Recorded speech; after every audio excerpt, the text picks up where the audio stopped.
Bonjour et bienvenue sur Mémoire de soldat. Aujourd'hui, vidéo un petit peu particulière, mais c'est vous parler d'un grand homme, un général de corps d'armée, malheureusement décédé le 18 octobre 2024 à l'âge de 90 ans. Le général d'armée Michel Roquejoffre, le grand patron de la division Daguet pour l'armée française. Michel Roquejoffre est né le 28 novembre 1933 à Paris, dans le 15e arrondissement. En 1952, il intègre Saint-Cyr. Michel Roquejoffre s'est déjà fait remarquer pour son aptitude au commandement dans les mouvements de jeunesse auxquels il adhère. En 1954, le sous-lieutenant Roquejoffre choisit l'arme du génie.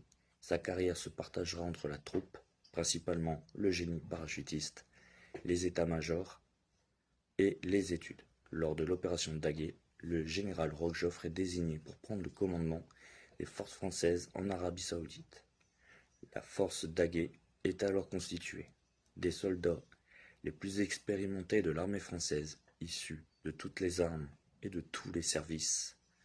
La majorité d'entre eux a déjà connu des expériences similaires et s'est entraînée sur des territoires au climat et au relief identiques.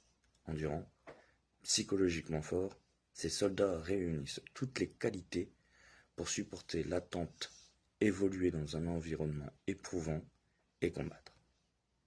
Il bénéficie de surcroît du soutien quasi unanime de la population française, ce qui constitue une heureuse surprise pour les anciens qui ont encore en mémoire l'hostilité affichée lors des guerres d'Indochine et d'Algérie.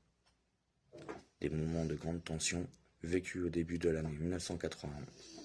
Le général Roquejoffre retient une heure en particulier, plus longue que toutes les autres.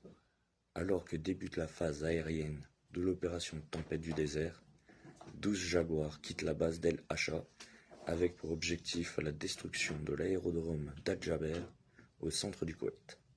Au retour, 2 avions sont portés manquants. Il faudra près d'une heure pour les retrouver. Pendant une heure, j'ai pensé que nous avions nos 2 premiers morts dans cette opération, et j'en ai été très affligé. Je fus soulagé et heureux d'apprendre qu'ils étaient vivants, malgré la blessure d'un des 2 pilotes. 20 ans plus tard, le général Roquejoffre est toujours fier d'avoir été le chef de ces hommes courageux et compétents. L'expérience a conforté cet adepte de la professionnalisation des armées dans ses convictions. La réussite d'un engagement repose sur la compétence, l'expérience et la cohésion. 3 composantes que seule une armée de métier aura le temps d'acquérir. Donc, pour parler un petit peu, vous expliquer un petit peu ce général, ce bon général, c'est, pour les anciens de Daguet, c'est quelqu'un de très important. Je pense que, j'ai fait un petit peu le tour de la personne. Aussi à savoir qu'il a été le chef de corps du 17e régiment de génie parachutiste. Donc c'est vraiment quelqu'un quand même. Il est décédé, il y a eu un petit peu de publications sur lui sur Facebook. Mais il n'y avait rien de fait sur le reste. Donc je suis pas adepte de ces vidéos-là. Je le fais parce que je trouvais qu'il méritait quand même qu'on parle de lui un petit peu plus, qu'on explique un peu sa carrière. Mais je le fais aussi, c'est pour tous mes camarades, tous mes copains qui ont fait Daguet et qui pensent un très très grand bien de lui. Aussi. Alors voilà, j'espère que cette vidéo vous a plu. N'hésitez pas à liker si vous avez aimé. N'hésitez pas à commenter pour dire ce que vous en avez pensé, que ce soit bien ou mal, s'il y a des choses que je pourrais peut-être changer aussi. Voilà. En tout cas, cette vidéo est terminée.